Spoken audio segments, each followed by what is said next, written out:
Hello student, last period में अपन ने start किया था magnetic effect of electric current और उसमें फर्स्ट टॉपिक था Biot Savart law. The magnetic field due to a small current element is given by dB equal to mu naught upon 4 pi IDL sine theta upon R square.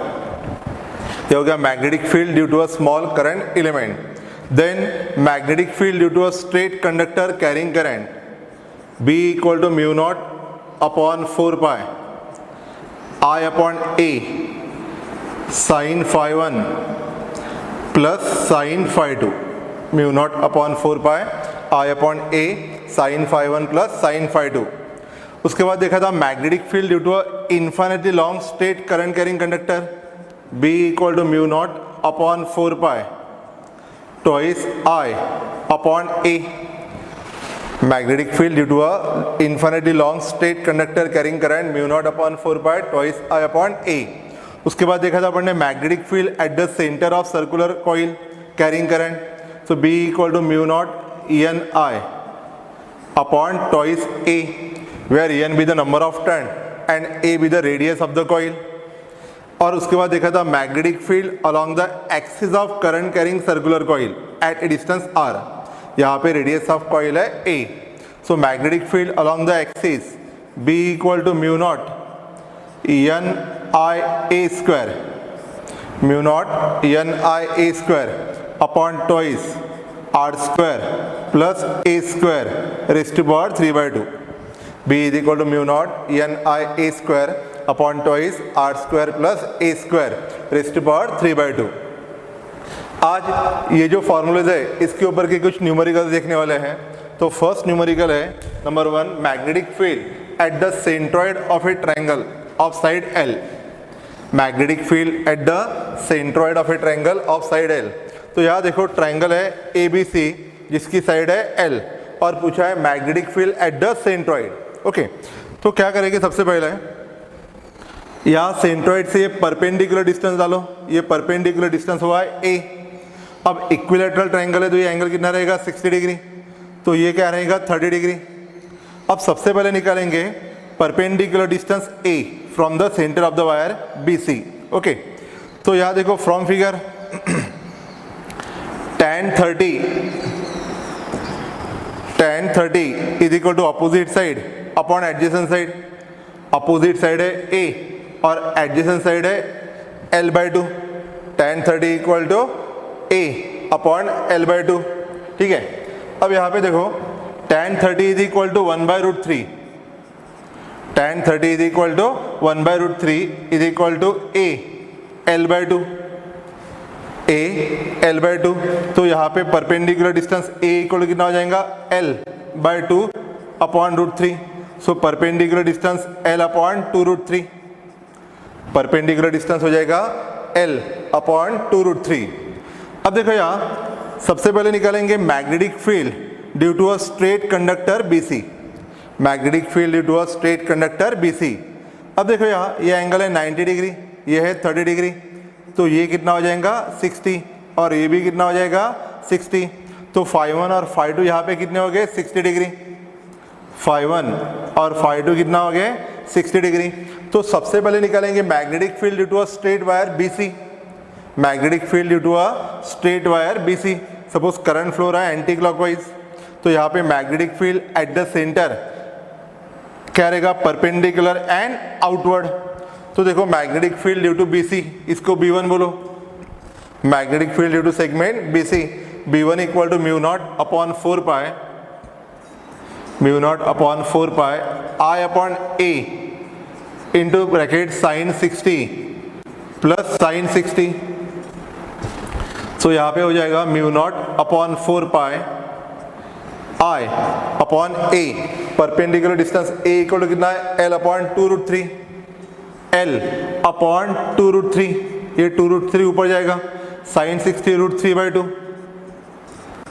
Again sine 60 √3/2। तो ये हो जाएगा mu naught upon 4 pi 2√3 I upon L 2 times √3 by 2, 2 times root 3 by 2, यहाँ 2 2 cancel, तो हो जाएगा mu naught upon 4 pi root 3 into root 3 3 into 2 6 I by L. So this equation will give the magnetic field at the centroid due to wire BC. अब यहाँ पे देखो इसकी direction है परपेंडिकुलर एंड आउटवर्ड. अब ये जो सेगमेंट है CA, इसकी भी डायरेक्शन क्या रहेंगी, परपेंडिकुलर और आउटवर्ड, और इसका भी मैग्नीट्यूड कितना है, mu naught upon 4 pi 6 I upon L. और ये करंट BC AB, इसकी भी डायरेक्शन क्या है, perpendicular and outward. So total magnetic field at the centroid is equal to magnetic field due to first, magnetic field due to second plus magnetic field due to third. मतलब इसको अपन ने कहा था first segment BC, second segment CA and third segment AB. सो तीनों का magnitude क्या है, सेम, और डायरेक्शन भी क्या है, सेम. तो तीनों क्या किए जाएंगे, add. So magnetic field 3 times, magnetic field at the centroid क्या रहेगा, 3 times mu naught upon 4 pi, 3 times mu naught upon 4 pi 6 I by L, 6 I by L. तो इसको डिवाइड कर दो, 9 by 2 mu not I upon pi L, 9 by 2 mu not I upon pi L. So this equation gives the magnetic field at the centroid of a triangle. Okay, ये हो गया first numerical. Next है magnetic field at the centre, magnetic field at the centre of hexagon, magnetic field at the centre of the hexagon.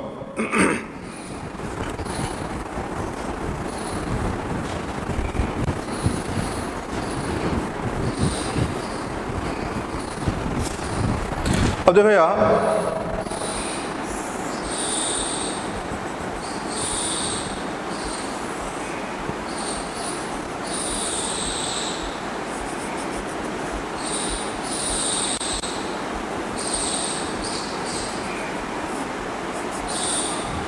magnetic field at the center of a hexagon,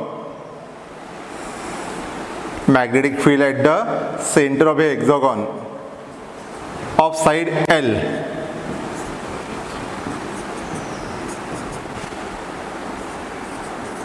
ठीक है, side of the hexagon है L और magnetic field पूछा है eight the centre. अब देखो यार, सबसे पहले निकालेंगे perpendicular distance A, perpendicular distance A. तो अभी देखो यार, ये एंगल है 60 डिग्री, ये एंगल है 90 डिग्री, तो ये कितना हो जाएगा, 30 डिग्री. ये इक्विलैटरल ट्रायंगल हुआ एक. तो from figure cos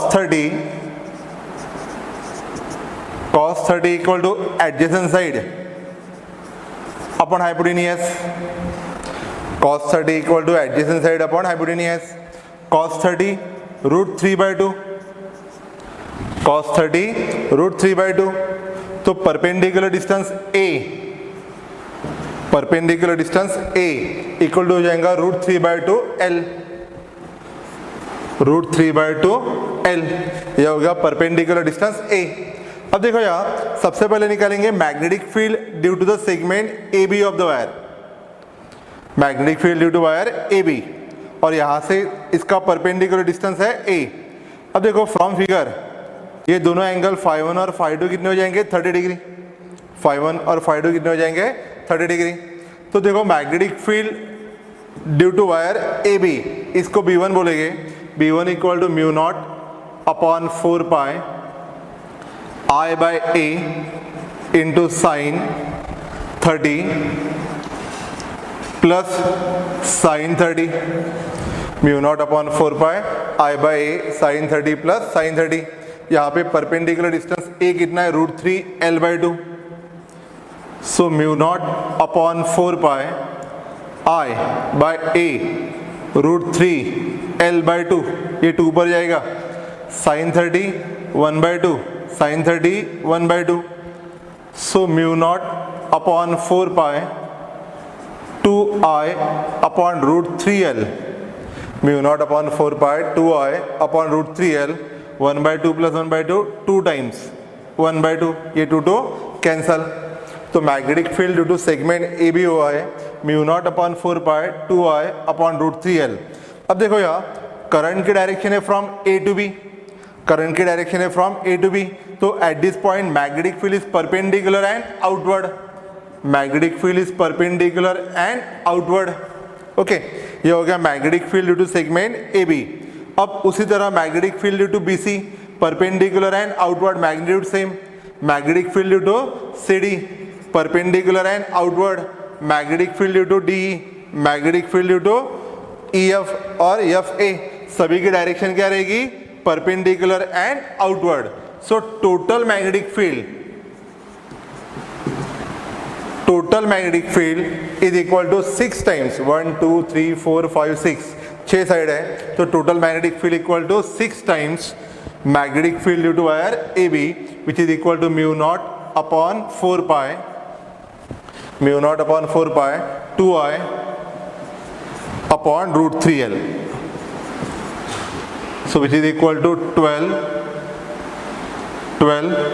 upon 4 root 3 mu naught i upon pi l, या इसको डिवाइड भी कर सकते हैं। सो 3/√3 mu naught i upon pi L, adjustment √3 से मल्टीप्लाई √3 से divide, √3 into √3 3 upon 3 cancel, so final answer √3 mu naught i upon pi l. So this equation will give the magnetic field at the center of hexagon of side L. Okay. Now next numerical है magnetic field due to a straight conductor carrying current. अब देखो यहाँ observational point P जो है at a distance L from the end A है, और पूछा है find the magnetic field at point P due to the conductor carrying current I, conductor AB carrying current I। अब ये जो लेंथ है AP, इसने हॉरिजॉन्टल के साथ एंगल मेड किया है 30 डिग्री, मतलब इसने एंगल मेड किया है 30 डिग्री और सेकंड के साथ एंगल किया है उसने 60 डिग्री। अब पूछा है find the magnetic field at point P, तो फार्मूला क्या है मैग्नेटिक फील्ड का, B is equal to mu naught upon 4 pi I by perpendicular distance A into bracket sine φ1 plus sine φ2, sine φ1 plus sine φ2।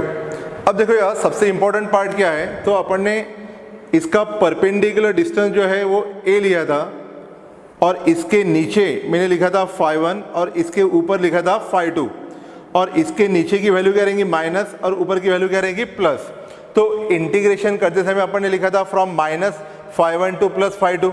Okay, और वो value लेने के बाद equation क्या आया था, B equal to mu naught upon 4 pi I upon A sine φ1 plus sine φ2। तो यहाँ पे सबसे पहले फाइंड करेंगे परपेंडिकुलर डिस्टेंस, तो इसको नीचे खींचो, तो ये क्या हो गया परपेंडिकुलर, ये जो हो गया ये हो गया परपेंडिकुलर डिस्टेंस A, ये हो गया परपेंडिकुलर डिस्टेंस A। तो इस ट्रायंगल में देखो cos 30 equal to adjacent side upon hypotenuse, cos 30 equal to adjacent side upon hypotenuse. So यहाँ पे A perpendicular distance A equal to L cos 30, so L cos 30 √3/2, cos 30 कितना हो जाएगा √3/2। तो perpendicular distance A equal to कितना हो गया L √3/2। अब देखो यहाँ पे इस परपेंडिकुलर डिस्टेंस के ऊपर प्लस, मतलब यहाँ पे अगर मैंने ये जो वायर है इसका जो एंगल है, ठीक है, तो ये एंगल कौन सा लेंगे आप, इससे नीचे वाला, तो इससे नीचे वाला कितना हो जाएगा, ये परपेंडिकुलर डिस्टेंस से नीचे को क्या लेंगे φ1 और परपेंडिकुलर डिस्टेंस के ऊपर को क्या लेंगे φ2। अब यहाँ पे दोनों कैसे अपवर्ड है, तो क्या करेंगे, ये जो फर्स्ट वायर है इसका एंगल लेंगे अपन इस परपेंडिकुलर डिस्टेंस से इस डायरेक्शन में, तो ये कितना हो जाएगा, टोटल है 360 डिग्री, 360 माइनस 30 कितने हो जाएंगे 330। तो यहाँ पे φ1 लेंगे आप 330 डिग्री φ1 लेंगे 330 डिग्री, और ये जो सेकंड वायर है ये इसके ऊपर है, तो ये एंगल कितना हो गया, φ2 इक्वल टू 60 डिग्री। तो फिर से देखो, परपेंडिकुलर डिस्टेंस से नीचे, परपेंडिकुलर डिस्टेंस के नीचे माइनस, तो परपेंडिकुलर डिस्टेंस के ऊपर क्या लेंगे, प्लस। तो यहाँ पे मैंने φ1, ये जो ऊपर की वैल्यू है 60 डिग्री, इसको क्या लिया, प्लस 60, तो ये नीचे की वैल्यू क्या लेंगे, माइनस। तो यहाँ से परपेंडिकुलर डिस्टेंस से नीचे कितना आ गया है, 330, तो φ1 इक्वल टू कितना हो गया, 330, और φ2 इक्वल टू कितना हो गया, 60। ओके, ये माइनस और प्लस ये इक्वेशन में ऑलरेडी आया हुआ है, तो यहाँ पे आप सिंपली लेंगे 330 डिग्री φ1 और 60 डिग्री φ2। ओके, अब देखो यहाँ magnetic field B is equal to mu naught upon 4 pi I upon A। Perpendicular distance कितना आ गया, A is equal to L upon L root 3/2, L root 3/2, ये 2 ऊपर जाएगा, into sine 330 plus sine 60, sine 330 plus sine 60। अब देखो trigonometry में एक फार्मूला है, sine 360 minus theta is equal to minus sine theta, sine 360 minus theta is equal to minus sine theta. तो अपने को चाहिए 330, तो यहाँ पे साइन 360 माइनस 30, ये क्या हो जाएगा, साइन 330, तो sine 360 minus 30 is equal to minus sine 30। तो यहाँ पे आप क्या लिखेंगे, B equal to mu naught upon 4 pi 2I upon L root 3 2I upon L root 3 sine 360 को minus sine 30 plus sine 60। So mu naught upon 4 pi 2I L root 3 sine 30 1/2, तो minus 1/2 plus sine 60 root 3/2, sine 60 root 3/2। तो यहाँ पे mu naught upon 4 pi 2I upon L root 3, इसको root 3/2 minus 1/2, root 3/2 minus 1/2, तो इसको लिखेंगे mu naught upon 4 pi 2I upon L root 3 into bracket root 3 minus 1 upon 2, 2 common निकाल लिया, root 3 minus 1, ये 2 2 cancel. So mu naught upon 4 pi I upon L root 3 into bracket root 3 minus 1। इसको और solve कर सकते हैं, but अपन यहाँ तक सॉल्व करेंगे, ठीक है। So in this way we find the magnetic field at point P। तो आपको क्या ध्यान में रखना है, अगर एक को पॉजिटिव लिया तो दूसरे को क्या लेंगे, नेगेटिव। ओके, नेक्स्ट न्यूमेरिकल है magnetic field due to a semi circular current loop, magnetic field due to a semi circular current loop. अब देखो यहाँ magnetic field at the centre of circular current, circular loop of wire carrying current B is equal to mu naught NI upon twice A, where A be the radius. Magnetic field due to a circular current loop. अब यहाँ पूछा है कि magnetic field due to a semi circular current loop, semi circular loop of radius A। Okay, तो फिर से देखो यहाँ consider a small current loop, current element DL। So DB equal to mu naught upon 4 pi IDL sine theta upon A square. DB equal to mu naught upon 4 pi IDL sine theta upon A square. Again DL and perpendicular distance A makes an angle of 90 degree, तो theta equal to कितना हो गया, 90 degree. So magnetic field DB equal to mu naught upon 4 pi IDL sine 90 upon A square. So DB equal to mu naught upon 4 pi IDL upon A square. DB equal to mu naught upon 4 pi IDL upon A square. तो ये हो गया magnetic field due to a small current element dl। अब मुझे निकालना है magnetic field due to a semi circular arc. तो यहाँ पे सभी का क्या करेंगे, सब dl का क्या करेंगे, integration. So total magnetic field B is equal to integration of magnetic field due to a small current element. So यहाँ पे integration mu naught upon 4 pi I upon a square into dl। तो यहाँ पे mu naught upon 4 pi I upon a square common निकल लिया, integration dl। Okay, अब यहाँ पे जब सर्कल था तब इंटीग्रेशन dl इक्वल टू था 2 पाई r। अब ये सेमी सर्कल है तो इंटीग्रेशन dl क्या रहेगा, only pi r। Integration dl equal to pi r। So यहाँ पे magnetic field B is equal to mu naught upon 4 pi I upon a square integration dl equal to pi r। यहाँ radius कितना है, a, तो लिखेंगे पाई a। तो यहाँ 1 पाई cancel, a cancel, so mu not I upon 4a, mu naught I upon 4a. So this equation will give the magnetic field at the center of semicircular loop. Okay. अब देखो यहाँ circular coil है तो magnetic field at the centre क्या है, mu naught N I upon twice A. Single turn है तो N equal to क्या लेंगे आप, 1। So magnetic field due to a circular coil of single turn B is equal to mu naught I upon 2a। अब मैंने इसको half किया, semi circle किया, तो क्या हो जाएगा उसका half, b/2 mu naught I upon 4a। इसको आप डायरेक्टली भी कर सकते हैं।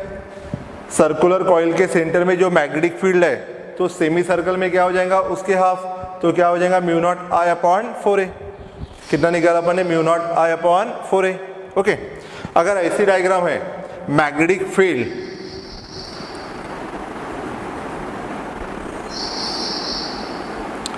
Magnetic field due to this arc carrying current, ठीक है। अब देखो यहाँ अगेन ये पूरा सर्कल होता तो टोटल मैग्नेटिक फील्ड कितना था at the centre, B is equal to mu naught I upon 2a। अब ये इसका 1/4 पार्ट हुआ है कि नहीं, ये इसका कितना हो गया है, 1/4 पार्ट। तो इसको डिवाइड करेंगे net magnetic field, total magnetic field के 1/4, टोटल मैग्नेटिक फील्ड के 1/4। देखो ये 4 सेगमेंट है, 1 2 3 4, तो इतने सेगमेंट में से जो करंट पास हो रहा है उससे यहाँ पे मैग्नेटिक फील्ड पूछा है, तो टोटल मैग्नेटिक फील्ड के क्या रहेगा, 1/4। तो टोटल मैग्नेटिक फील्ड कितना है, mu naught I upon twice A divided by 4। So net magnetic field mu naught I upon 8a, mu naught I upon 8a। So इस तरह magnetic field at the centre निकाल सकते हैं। Okay, तो सबसे पहले magnetic field at the centre of circular current carrying wire mu naught I upon 2a। Then magnetic field due to a semi circle, magnetic field due to a semi circle तो divided by 2 mu naught I upon 4a। और magnetic field due to the arc 1/4 of the semi circle, 1/4 of the circular loop, that is mu naught I upon 8a। Okay.